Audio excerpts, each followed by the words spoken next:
country faces a shortage of 140,000 to 190,000 people with analytical expertise and many, many more with managerial expertise. That's a need that's going to lead to tremendous demand on our education system to produce data scientists, data managers, and people with analytical skills. With that, I appreciate your time, and my apologies for going over. Okay, thank you so much.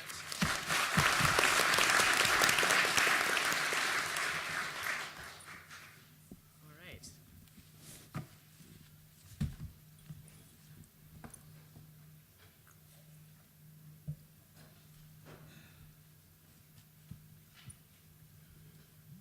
Rahul, Telang.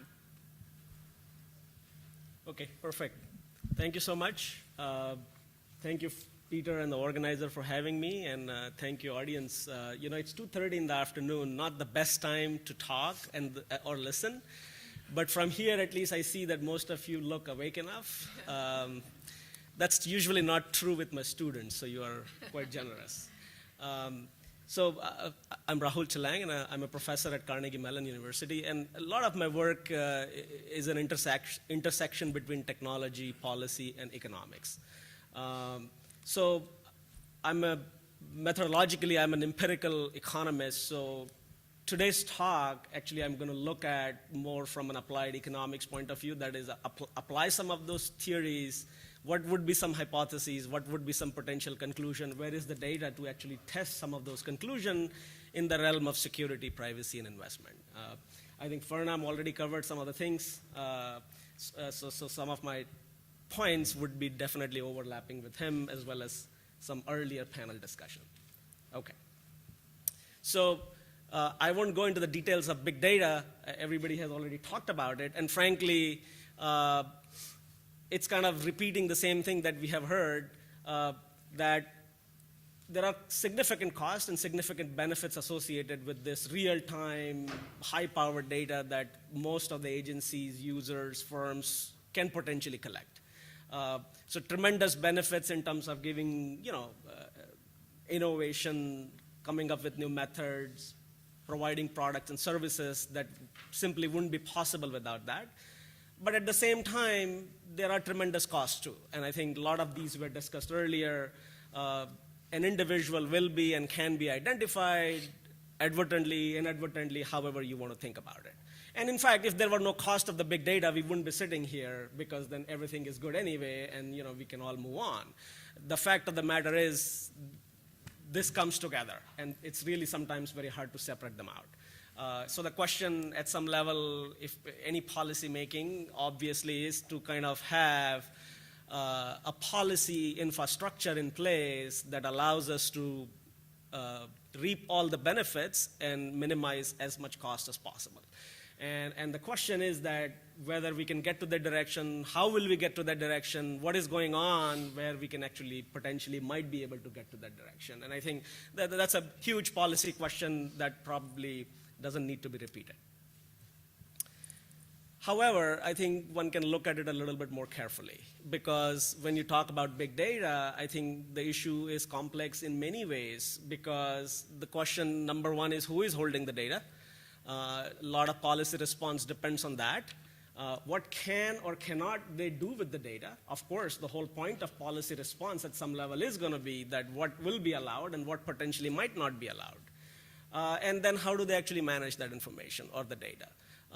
Sometimes they may not have all the bad intentions, but their processes or their management is such that it would have tremendous effect on society, individuals, and whoever's data they're potentially managing. Okay, so I'll go one by one, probably spend a lot of time on the private hands, because really they are the one who have probably majority of the big data. And since these are private firms who have the majority, the only reason they're collecting, or I think only reason they're collecting, is that somehow they can benefit from it in whatever form. Maybe they can increase their market share, maybe they can increase shareholder value, maybe they can increase profitability, maybe they have some social incentives as well in mind, but the bottom line is that this is the reason they collect it. This is the reason they are writing the algorithm, is that they can benefit from it. And they have incentives to mine it. They can do many things. They can potentially, potentially they know they can do it, and they can probably do many things that will become more clear years down the road. So they have a tremendous incentive, obviously, at least as a rational economic agent, they definitely have incentives to mine it. I'll probably skip it.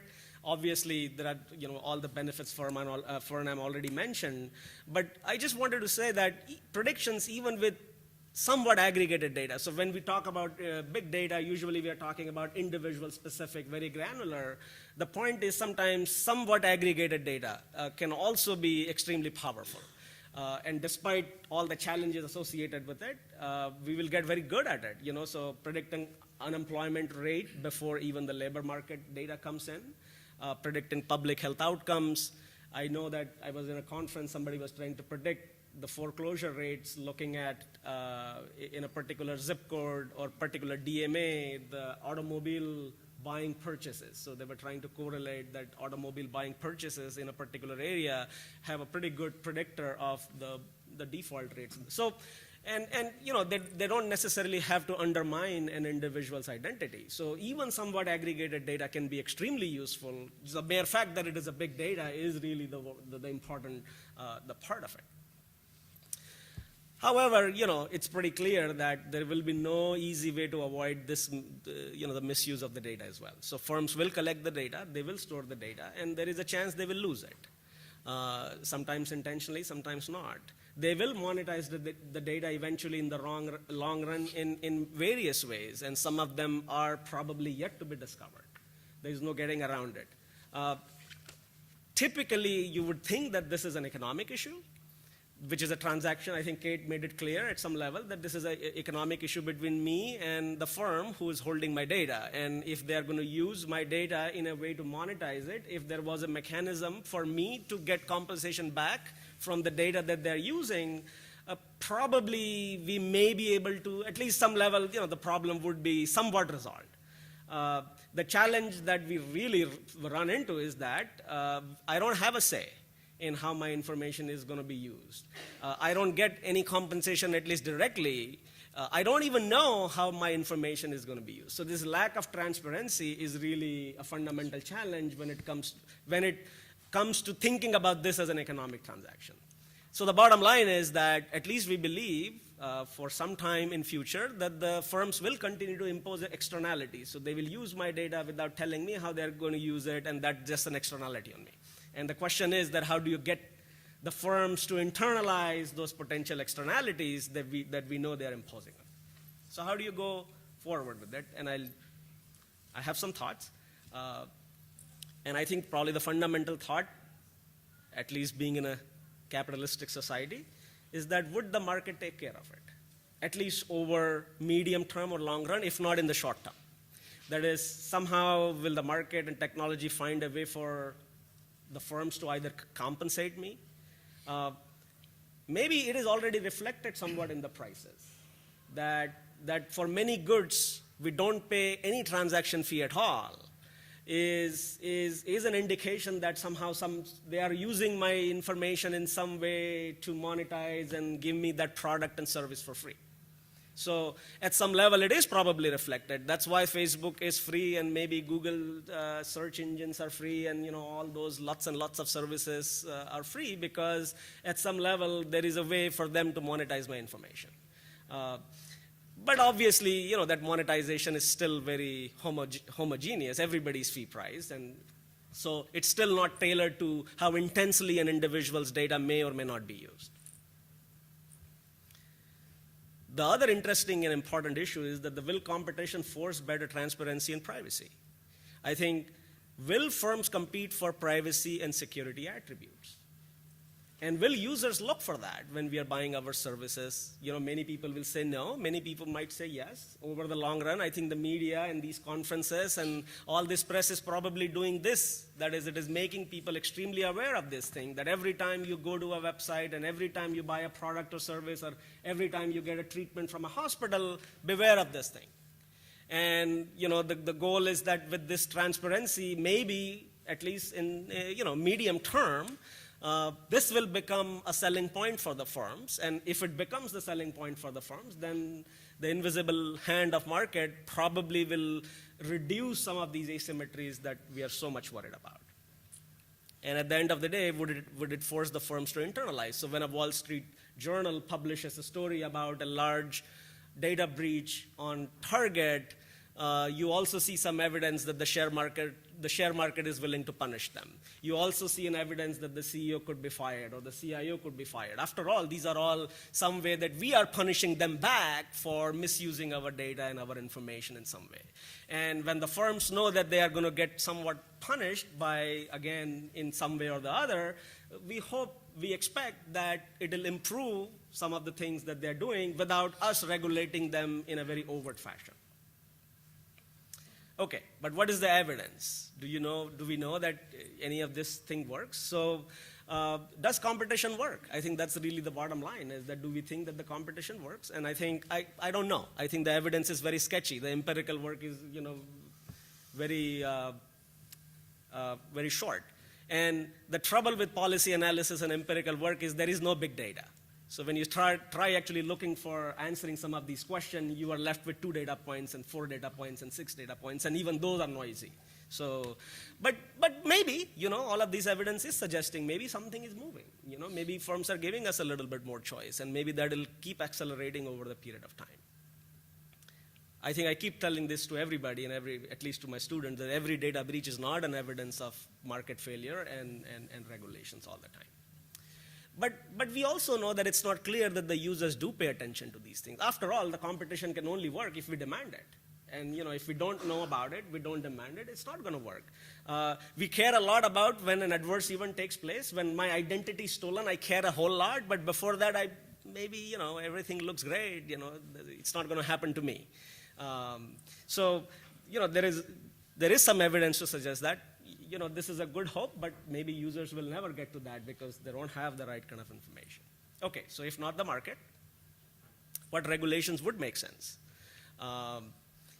We could define some stringent data rules a priori, have maybe data as our fundamental right, and you can never use it, and if you use it, then you have to give us all the information, and all the rights should belong to me as opposed to firm.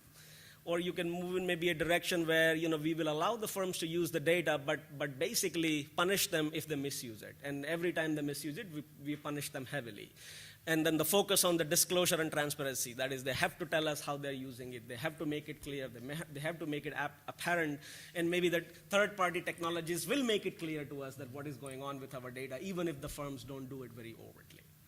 And I don't know this for sure, but it looks like that we definitely are moving, at least for some time, on the second route, which is we want to give firms a chance. It looks like our policymakers are looking at saying that, hey, maybe transparency, disclosure, punishment, ex post punishment is maybe one way we might be able to get to, but we don't know.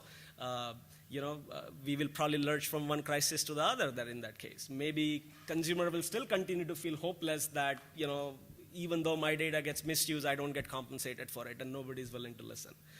So we don't know whether it'll work. At some level, the trade-off of consumers' data is pretty clear. There is some data which is extremely valuable to firm and may not have large privacy implication, and we want it to be used. There is some data that we know is extremely sensitive to us and not that valuable to the firms either, and we shouldn't be using it anyways. And we expect that the market will force that it will force the firms to go to the upper side, where drop the data which is sensitive and not that useful and focus on the data. I think the challenge is simply going to come here, where we think that the data is very important and privacy sensitive for end user, but it's also very valuable to the firm.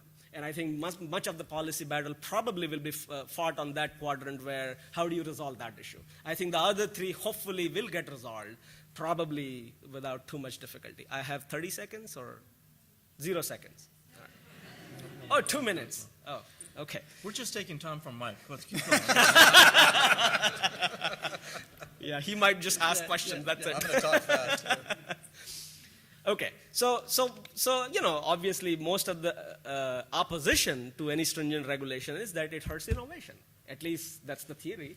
That is, if we put too much restrictions on firms and agencies how they use our data, then it'll dry up innovation. Their ability to create products and services and algorithms and methods that we think are extremely valuable. They can generate jobs and they can do all the good stuff.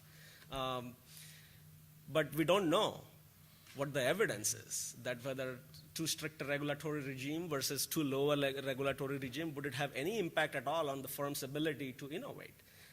Maybe there is some comparison between Europe, where you typically that's more consumer friendly in terms of the data, whereas the US, which may be a little more firm friendly. But again, how do you know? We don't know enough evidence that, is Europe less innovating because they have stringent data rule? Hard to know. What we know is that forget about whether regulations are there or not. What we know is that uncertainty certainly kills innovation and investment. That has been shown in many other industries, that policy uncertainty is worse than actually strict policy. At least then the firms know what the policy is going to be, and they accordingly adjust and make investments. But when they're uncertain about what is going to happen tomorrow, then they are actually going to defer investments even significantly more. So sometimes what is needed is clear, well-defined, articulate policy versus worrying too much about whether it's too strict versus not that strict. Of course, that's important too, but having policy paralysis is also not that useful, because a lot of evidence suggests that. All right, so I have been given a signal to stop. I was going to talk a little bit about that a lot of data is also held by government agencies, and they probably are not necessarily in the business of mining it. Frankly, if some of them can do targeted tax rebates, that can generate tremendous social benefits, but hopefully they don't do it. Hopefully they will never do it. But I think, as Farnam mentioned, then how do you use this data in a way that is extremely beneficial? I think in the morning, I think there was a comment from one of the audience members that, you have a federal agency and you cannot use the data. You don't have access to the data. You don't have the infrastructure to use the data. The government has lots of very interesting, very important data that can solve actually lots of interesting policy problems. The question is that how do they share it with the end users and the researchers in a way that makes sense? All right, so I'm going to skip some of it and come to the bottom line. I think, we still have to do lots of cost-benefit analysis, but I think it'll happen. This debate that is happening about regulations or lack of regulations, and I think it happened everywhere. In lots of industry it happened, and it happened for a very long time before we agreed on some sort of equilibrium. And hopefully we'll get there, but it just require a lot more thought process, more work, so on and so on. So sorry, Mike, for taking time away. But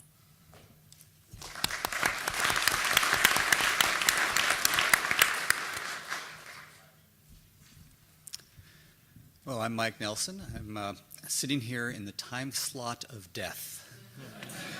The carbohydrates are kicking in, and I've just been preceded by two excellent talks, which I somehow have to come up to that standard. I'm going to make it easier for you to stay awake. I'm not going to use Microsoft PowerPoint slides. You can just focus on what I say, not on what I show. I am very glad to be here, primarily because of so much that I've learned already and so much that I'll learn later on in the next sessions. I am not a lawyer, although I'm very comfortable in a law school. I've spent 25 years in Washington now, and I've learned how to impersonate a lawyer very well. My training is actually in geophysics. I did a PhD in seismology and plate tectonics and used what we considered big data back then, a few megabytes. I also got something very important in my time at MIT, and that was a sense of geologic time. That makes you equipped to work in Washington with the federal bureaucracy. Since then, I've worked in the White House, at IBM, I've taught at Georgetown, and I spent the last year and a half working for Bloomberg, another big data company, before joining Microsoft's Technology Policy Group. This is a group that's working with various parts of Microsoft to inform the policy process around the world. A lot of what I do is try to figure out where technology trends will take us in the next 3 to 7 years, explain that in very clear terms to policymakers who then can understand what they need to do not to get in the way of the future. It's a very exciting job, and I think it's a critical job at this point, and I get to work with incredible people like Kate Crawford and my boss, David Tenenhouse. What I'm going to do today is focus not on the policy itself, but on the environment that shapes the policy. The Bible says, "In the beginning was the Word." In Washington, we say, "In the beginning was the buzzword." if you don't define for people what we're working towards, we're not going to get there. And so I'm mostly going to focus on the need for a more coherent and positive vision about what big data and the various technologies that enable big data are going to provide for us and for the average citizen, whether they're in America or Europe, in Asia or Africa or elsewhere. I've been working at Georgetown for 5 years in a very unusual multidisciplinary master's program on communications, culture, and technology. I hang out with anthropologists, communication majors, art history majors, economists, as well as public policy people. And by looking at these problems from many different perspectives, I have a much better understanding of what really shapes policy development. And I also have learned about that through my time in government. 20 years ago, I was at the White House working with Vice President Gore, and the environment was very different. We had this incredible optimism about what information technology was going to do for us. We had this thing called the World Wide Web, which at that point was about 5 years old. It was just starting to be commercialized. Yesterday, Al Gore gave a talk up at TED on the 20th anniversary of the whitehouse.gov website, which did a huge amount to give people a sense that this technology could open up government and make our lives better. And it also triggered every governor and every CEO to get online. That was just one part of the Clinton administration game plan to provide a positive vision for what the internet and the web could do. Today, we're sitting here not with one game-changing technology, the web, but with 5.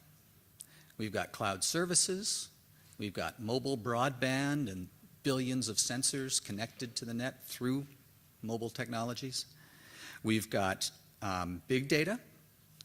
We've got machine learning that takes that big data and pulls out interesting insights. And then we have these very powerful new interfaces, voice interfaces, gesture-driven interfaces, a lot of very interesting new user interfaces that make it much more accessible. Those are 5 incredible technologies that, if we can combine together, can provide benefits to every person on this planet. So why aren't we doing a better job of explaining all this stuff? I think one problem is we keep looking at science fiction as our motivator. We think about the tools. We remember Star Trek and the communicator and the tricorder, things like that. Actually, we should be looking at fairy tales. Science fiction inspires developers. Fairy tales and stories about superheroes, those are what inspire and set the expectations of the users of technology. And never forget, it's the users of technology that actually determine how fast technology spreads. Developers can create incredible things, but if people don't want them or don't understand them, it's not going to happen. So we're at a point now where we're making fairy tales come true. Think about it. Cinderella and the Fairy Godmother, Aladdin and the Magic Lamp, that's about digital personal assistants that know your habits, know your life, can answer questions for you. We've got that. I was just at Microsoft Research Tech Fest 2 weeks ago in Redmond. Magical technology that can infer what you need before you need it. In Africa, you have the story of Anansi, the spider, knows everything, solves riddles, picks up hints. Again, we have that machine learning capability to make Anastasi look like a second grader. We have crystal balls that can predict the future, except they're called supercomputers and Watson. We have the ability to fly through the air like in 1001 Nights, except we do it virtually using map data. And we can even be like Batman in the Batcave, have situational awareness of everything going on in the city, where the traffic is, where the crime is, where weather events are happening. And most important, we have more freedom than we've ever had before. Freedom to innovate without permission. And this is also a fairy tale. In fairy tales, there are no government regulators and lawyers. And we should be working towards a vision where a lot of the things we've had to regulate don't need to be regulated. So how do we get to a vision that we can communicate about the magical powers that we have? It's going to be tough, because right now we have something very dangerous. We have bad datitude. Professional pessimists who are making a lot of money writing books that sell a lot better than the books that Farnam mentioned. The books I'm talking about are things like Who Owns the Future by one of my colleagues at Microsoft Research, Jaron Lanier. He was mentioned yesterday. Yevgeny Morozov, his book is on the net delusion, the dark side of internet freedom. Sherry Turkle, Alone Together, why we expect more from technology and less from each other. There's a new book by Nick Cohen, You Can't Read This Book, all about digital dictators. And then one of my least favorite books of all time, Andrew Keen, Digital Vertigo, How Today's Online Social Revolution is Dividing, Diminishing, and Disorienting Us. Books like The Race Against the Machine is raising some very valid questions. I think in the end we're going to find out their forecasts might be wrong, but the big looming question that a lot of politicians are worried about is whether robots will replace us all. So depending on who you read, the internet and the cloud and big data will mean the end of good jobs, the end of culture, the end of deep thinking, the end of privacy, the end of democracy, the end of equality. As Kate said, we have this growing concern about the data divide, about the rich being favored because they can be targeted, the end of childhood, the end of sleep, and the end of sanity. Now, this may all seem silly, it just may seem like a way that people are selling books, but it's not. With all this negativism in the air, politicians are going to be hesitant to move. In Europe in particular, you're going to see the precautionary principle lead to a lot of 2- and 3-year studies. They often know what needs to be done, but if it's a little uncertain and they're hearing all this negative stuff, well, let's study it. It also is going to lead to a suspicion of the information technology industry and the internet industry. We're seeing that reflected in real, concrete legislative proposals. A massive draft tax bill was just released a few weeks ago by Representative Lamb, and it renewed the research and development tax break, except for research on software. Now, if our industry was seen as the savior of the world, I don't think that would be the case. In France, there's a proposal for a data tax. There's a lot of people looking at our industry with suspicion and not realizing the opportunities they have to update existing regulation and unleash a whole flood of new innovative services. And we're not just talking about cool new Facebook apps and new ways to use social media. Uber is a direct result of big data, and yet there are regulatory barriers in many cities. Airbnb, the room sharing service, is another great service made possible by big data and mobile technology combined. And again, regulators are not moving quickly to foster these new things. So, what do we need? We need a much more clear vision about where we're going so that we can have the vision driving the policy changes that are needed. And there are a lot of policy changes needed. We need fundamental changes in the way we think about privacy, simply because so much data is being collected in so many different ways by so many different players. We had that vision 20 years ago. When I was at the White House, we published the National Information Infrastructure Agenda for Action, 15 pages clearly defining what the web, e-government, e-commerce, online education, digital libraries were going to do for Americans. And any time a policymaker got in the way, we would hit them over the head with this report and say, you're standing in the way of the future. Do you want us to blame you for this? And in 3 years, we did amazing things on digital signature, telecom policy reform, e-government. So let me just give a few elements of the vision. I would love to have your feedback on what we need to include in this vision, examples and stories I can use. You can find me on Twitter at Mike Nelson. You can find me at Mr. Nelson at Microsoft.com. So a few pieces of the vision. First off, let's stop talking about big data. Big data sounds like big business, big government, big brother. So instead, we need to talk about BIF mud. Big, fat, fast, messy, unstructured, distributed data. The real excitement here isn't about the big, it's about the fast, real-time nature of this data and the fact that we can pull it in from lots of places. So, BIF mud.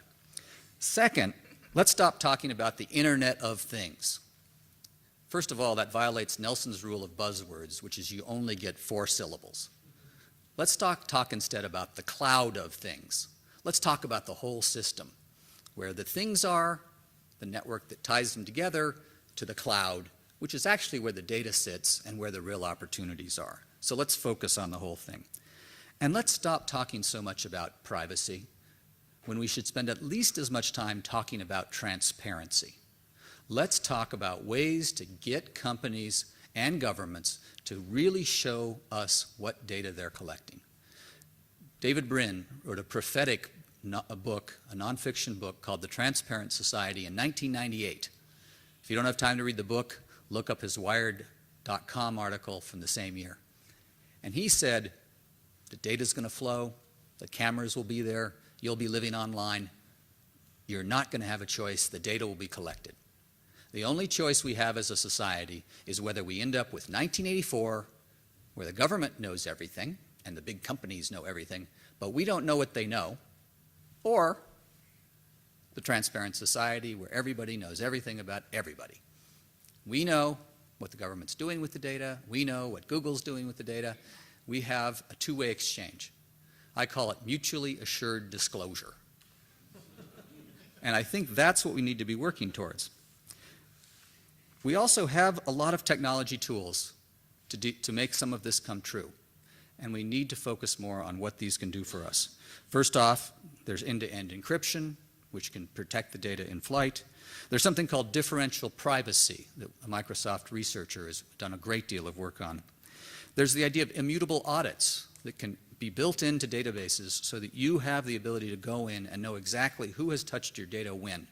And it's immutable. Nobody can undo the audit capability. Nobody can turn off the auditing. And we have some work that my colleague in the Technology Policy Group has done, Carolyn Wynn. She presented to the Federal Trade Commission recently on how we can meet the different needs of different people for privacy. Because not everybody wants the same thing, and not every data set needs to be protected the same way. The most important part, just to finish on this, the most important part of this story is to talk about the individual average American. Because we've done a lot today to talk about big data in the lab, big data for companies. We haven't mentioned once what Joe Sixpack is doing in the living room and how that's going to change, how big data is going to change that person's life. And that person's the average American voter who shapes what policymakers do. So help me with this vision. Let's figure out a way to convey this very complex topic in a way that fits on a bumper sticker. Thank you.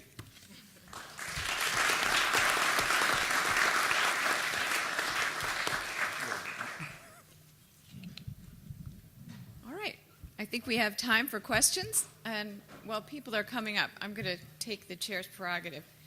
And first I'm going to start off with my thesis, and then I'll ask you to comment on it. When the internet first came into being, you remember those days, Mike, one of the things people talked about was the value of removing the middleman in some of our economic transactions and then connecting the producer and consumer directly, which actually has happened to a great extent. It seems to me that with big data, we have a similar opportunity to also take out some of the middle people and recreate more of a village lifestyle where we can choose our own village to some extent, but where we gain much more information about our other villagers back to maybe 500 years ago when there was not an assumption of privacy. So what I want to know is, when did we develop this assumption that we deserve privacy and that therefore we are being somehow infringed upon when people know things about us? And why did that become instantiated in our culture to such an extent? Is that a cultural artifact? And if it is, are there other models by which big data shift us around to maybe even a more human style of organization, where we live more in tribes, where we care more for one another, because we have a lot more information about each other, about sickness, about sharing of information, sharing of food, sharing of resources, and so on. Is that kind of a vision we could share? Do we have another panel on this? Pardon me? Do we have another panel on this? This is a great question. Do you guys want to? You are the panel on this. Okay. All Well, right. this is something we have thought a lot about. David Brin, again, talks about this concept of a small village with 7 billion people in it, where in this 1880s time frame in the U.S., you had a village with 500 people, and everybody knew everybody, and everybody knew what everybody was doing, but there was this mutually assured disclosure, right? You kind of knew enough about everybody that you didn't hurt people, you helped people. Right. And that should be a goal we work towards. And it's probably essential if we're going to do some of the things that the sharing economy promises. We're very excited about the sharing economy because it can take big data and mobile technology and allow people to work together to share resources that otherwise would be wasted. Yes. And whether it's the extra room in the basement or your lawnmower that you only use once a month, I mean, it's all about getting to know people better and getting to know what they can do to help you and how you can help them. So I fully agree with your thesis. I do think one of the problems was that about 100 years ago we lost the mutually assured disclosure. Big institutions started to know more about us than we knew about what they were doing to us or for us or against us. And so there was sort of a reaction to, okay, I'm not going to be more open. I'm not going to be open. I'm going to hold things tight. We are working our way back. 30 years ago, we had the Fair Credit Reporting Act, and that ensured that financial information collected about me wasn't used against me and gave me the ability to see what the banks and the credit card companies know about me. That's a great model for what we might need now in this big data future, where it's not just the banks that have all this intimate detail about me, but it's a lot of other people. I don't know that one of the things I did not have time to get into is how do we get to this utopian world. I don't know that it's by imposing these reporting requirements on everybody. I think it's by ensuring we have a competitive landscape where the amount of privacy and the amount of trust that are provided by companies is a major competitive differentiator. You ask exactly the right question. You know, Microsoft has been pointing out that some of our competitors in the search business are not quite as good as we are at protecting the privacy of the data that we collect on there, and I think that's a trend. There are going to be companies that get a reputation for treating their customers better and being more transparent in what they do. So that's my hope. If I could comment very briefly on the first part of your thesis, there's no question that access to data is empowering consumers. There's no question that access to data is also leading to new business models, new markets and opportunities that for the first time in the history of humanity probably, we're seeing consumers to be much, much more empowered in terms of their dealing with businesses than in the past. I won't comment on the privacy issues that you raised. I think that's just right on the mark. But I think this democratization is happening and consumers are in much better shape than they were, say, even 10 years ago. If you just see how many companies are monitoring every mention of their company on social media in real time constantly. I recently tweeted an innocent tweet saying, I'm on seat 2A Alaska Airlines from Seattle. Just a seat tweet. The only person who responded was an Alaska airline representative in 3 minutes saying, hope you're enjoying your flight.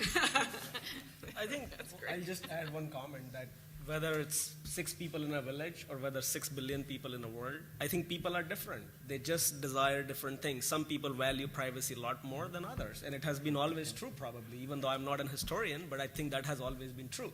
I think the problem is we don't have choice.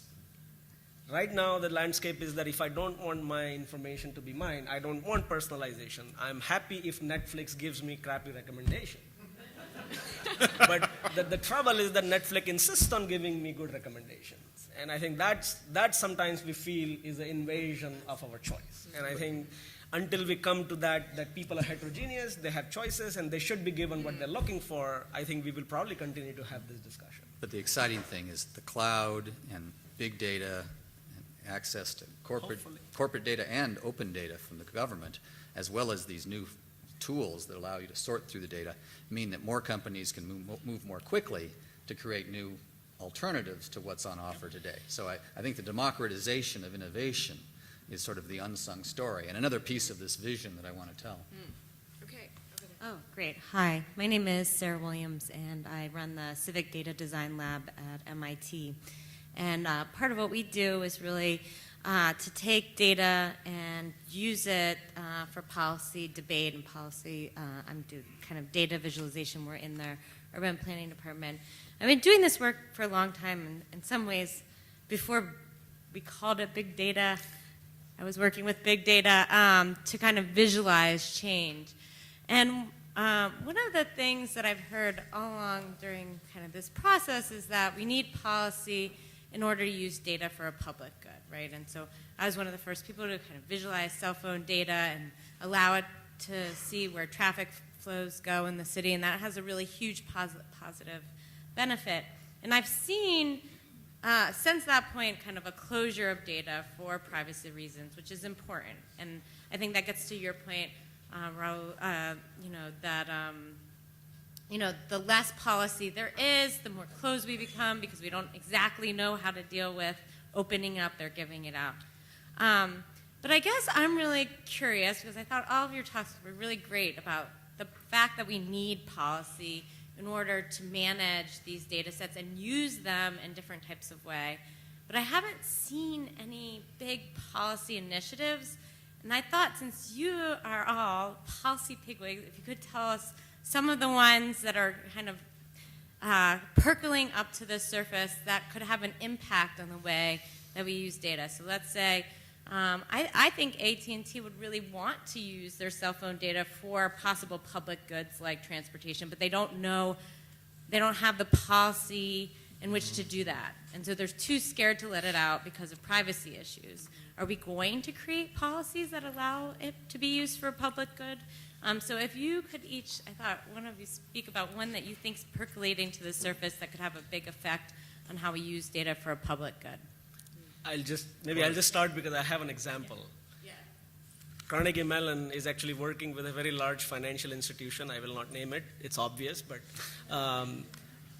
and essentially the goal of that center that has been established is actually that the bank is going to share pretty detailed consumer level, transaction level data for a very large panel of consumers for a very large period of time. And the goal is that from that, one can do all kind of good stuff what the statistician, the social scientists, the computer scientists are very interested in.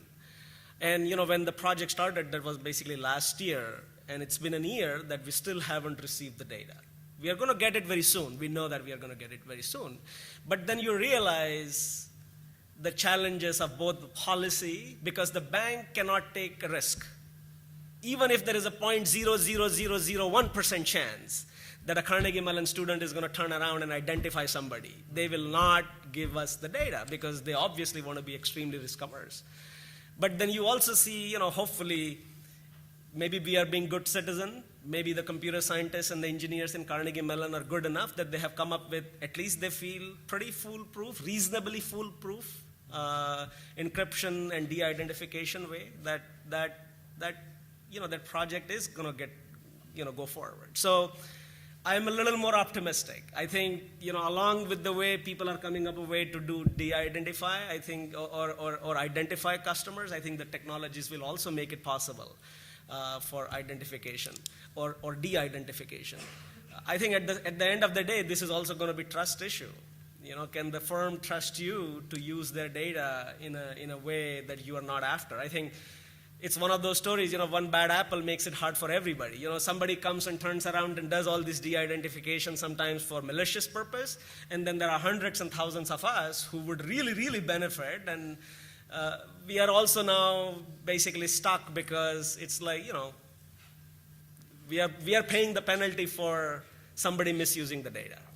So all I can say is that I don't know whether there is a big policy solution to it, because I don't think there would be one, but I think at least this example gave me hope that, it's going to happen. I think firms would come around if you can convince that there is a value proposition.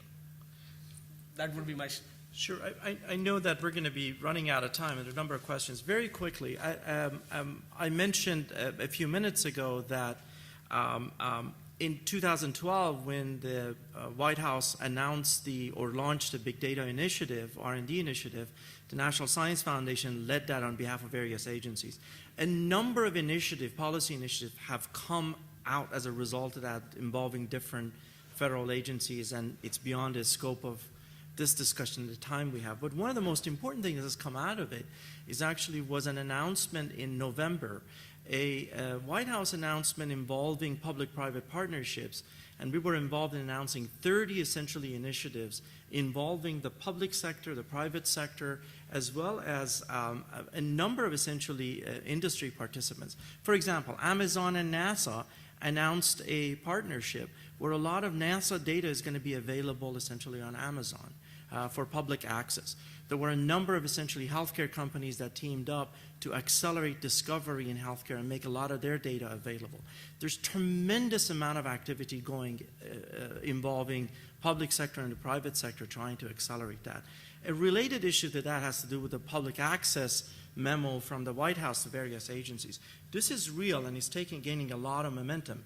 It involves not only making peer-reviewed publications that are based on research funded by federal government, but also data that goes toward that research, the results, have to eventually be made available and accessible.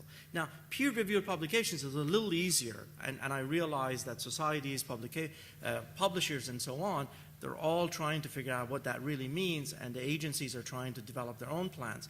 But when it comes to research data and making that available, particularly in the context of reproducibility of research results, I think it's incredibly important to the science community, to the innovation community, the engineering community. And I believe that public policy is, when it comes to fruition, as it gains momentum, it's going to take many, many years. I think it's going to have a dramatic impact on innovation and discovery.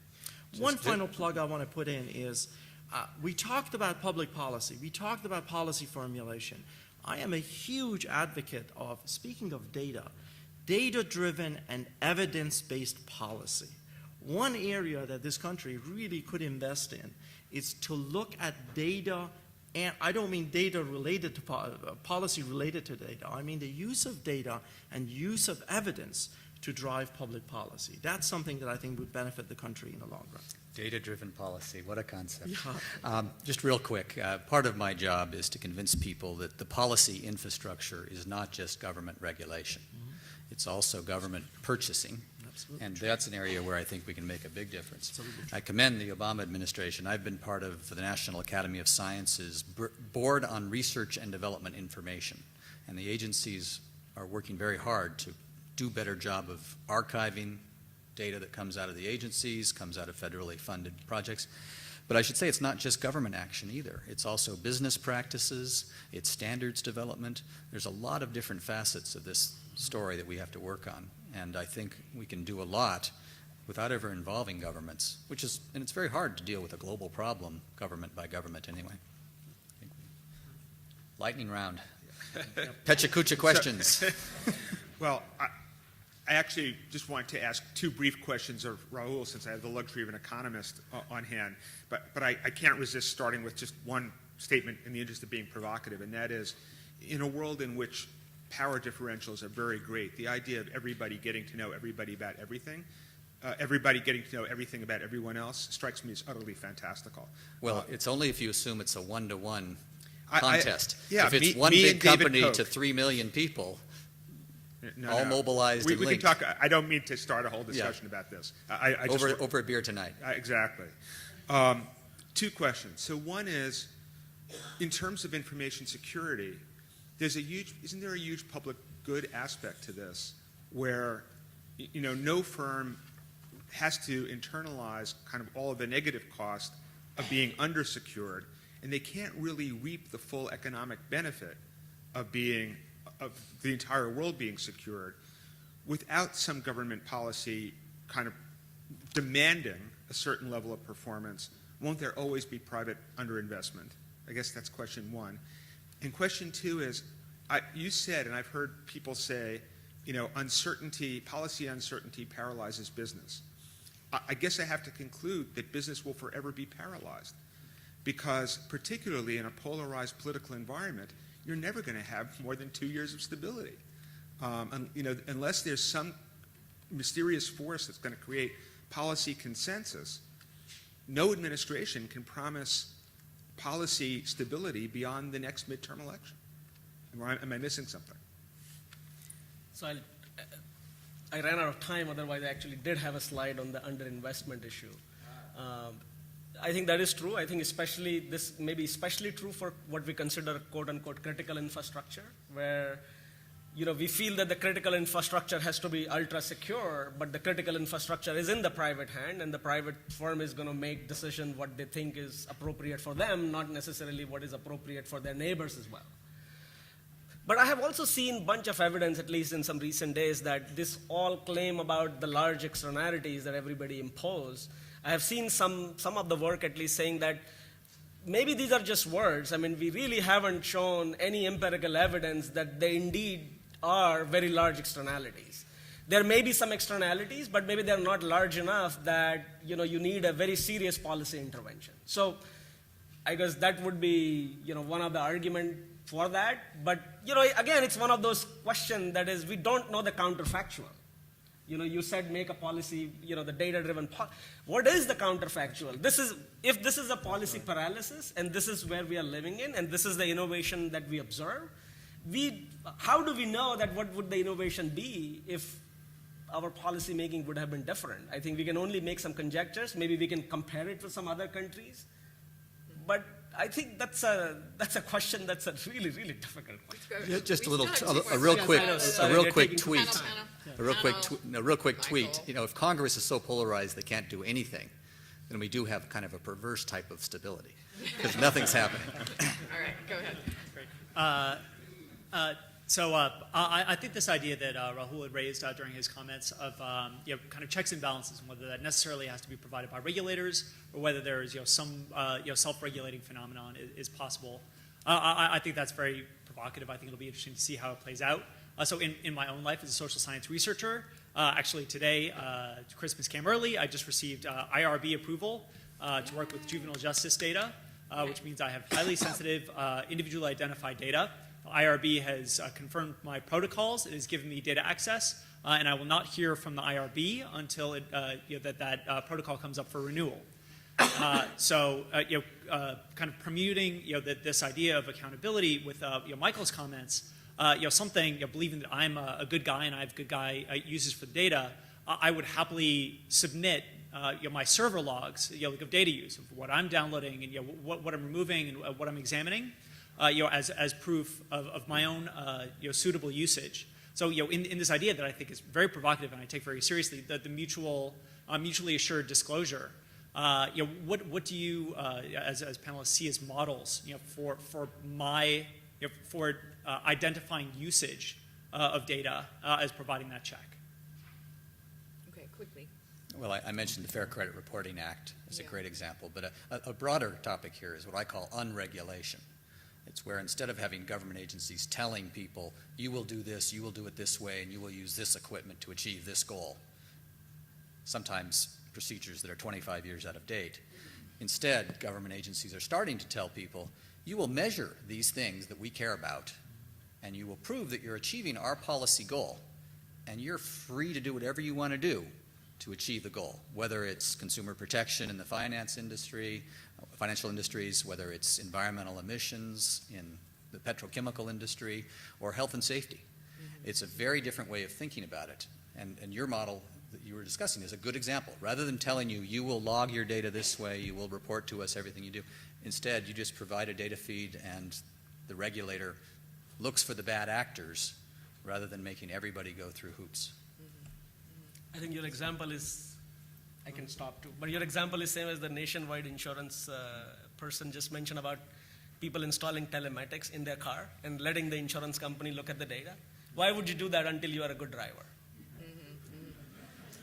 Okay, quickly. The selection works actually for a good reason. They don't even have to look at the data. They just know that you're willing to do it. Yeah, right.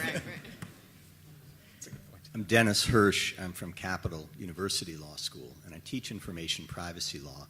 And I was reading one of the books that was up on the screen, The Big Data Revolution. And there was a line in it towards the end that really struck me. And the author said, in the world of big data, the issue is not going to be privacy. It's going to be probability. And what I think he was saying is that let's assume you could take a truly anonymous set of data, or at least, very highly de-identified, so it'd be hard to re-identify. That wouldn't cause a problem for the practitioners of data analytics. They're not interested necessarily in knowing who the individuals are. They want to find the correlations from that database. And so you don't really have a privacy issue there. What you have are very finely calibrated and predictive profiles. Now, if those are then used to select who's going to get a job or not get a job, a loan or not get a loan, insurance or not get insurance, et cetera, the important things in life, and if those profiles perhaps correlate to race or religion or gender or any of the other sensitive categories we might think about, those are real policy issues that spring from big data. I believe that our first speaker talked about the dangers of predictive analytics. And I think that's the same thing as what Meyer Schoenberger was talking about. It's not privacy, it's probability. What do you see as policy responses to the dangers? I understand the benefits of that probability. What do you see as the policy responses to the dangers of that superfine, super predictive profiling? I'm thrilled that you mentioned that, because you're absolutely right. And the reason I separated the dangers, power, by the way, I am with Michael on this. The opportunities are enormous. We don't want to sound like naysayers. I mean, technology, any kind of technology that's transformative has faced similar kind of criticism, which is, oh, it will destroy humanity, it'll destroy society, whatever. But you have to embrace it and you have to manage risks, which is what your point is, and partially do it through free market system, which was your point as well. I think that the separating the privacy issue from dangers of predictive analysis is an important, fine sort of a realization, because what it really says is there are things we can do, such as through correlation of secondary information, that leads to potentially, you used this phrase for profiling, and I had it on my slide as well, potentially to profiling, or potentially abuse of our rights, or worse, impact our opportunity to get a job. Now, at some level, we're crossing the line. The truth is that we don't know where that line is. But my conjecture is, and we have lawyers in the audience, and I'm sure constitutional scholars as well, is that these are not issues that are brand new. We've seen this in many other contexts, and the legal community actually has experience with this. What we have to do is to look at our experiences, and I'm giving you a nuanced response, is look at our experiences in the past in other domains and see if any of that is applicable to this particular technology or not. Again, I don't want to sound like a naysayer. If we recognize these challenges exist, and we recognize some of these barriers exist, I think it will allow us to move fast and move forward very quickly without being essentially dealing with barriers and obstacles that potentially regulators or policymakers may throw at us. And I think that's an important consideration to have. One final comment related to Peter Shane's earlier question. I think we have lots of great technologies for dealing with, actually, as it turns out, with security issues and cybersecurity issues particularly, and with some of the privacy challenges. One of the biggest issues that we face are barriers to deployment, barriers to adoption. So we have invested tremendous amount in research as well as great technologies to do some of the things we want to do. What we haven't done as well is to transfer that knowledge from lab to practice and remove some of the barriers, whether it's by the private sector or by the federal government or states, to essentially deployment of those technologies. And if All I can right, add and just with one that- reading assignment, the latest issue of Foreign Affairs is entitled Next Tech, There's a good article on the Internet of Things. There is a great article by Craig Mundy, who is at Microsoft and started our group a few years back, and it's all about how we need to flip around our approach and focus on the abuse of data, private data, not the collection of data, not even the profiling that comes from that data, but instead write laws that give the user, the consumer, better sense of how that data is being used against them, and even the playing field. It's a great article, very well written, and very concise. All right, with that, let's thank our panel. Thanks very much. Thank you so much. We'll reconvene at 3:30.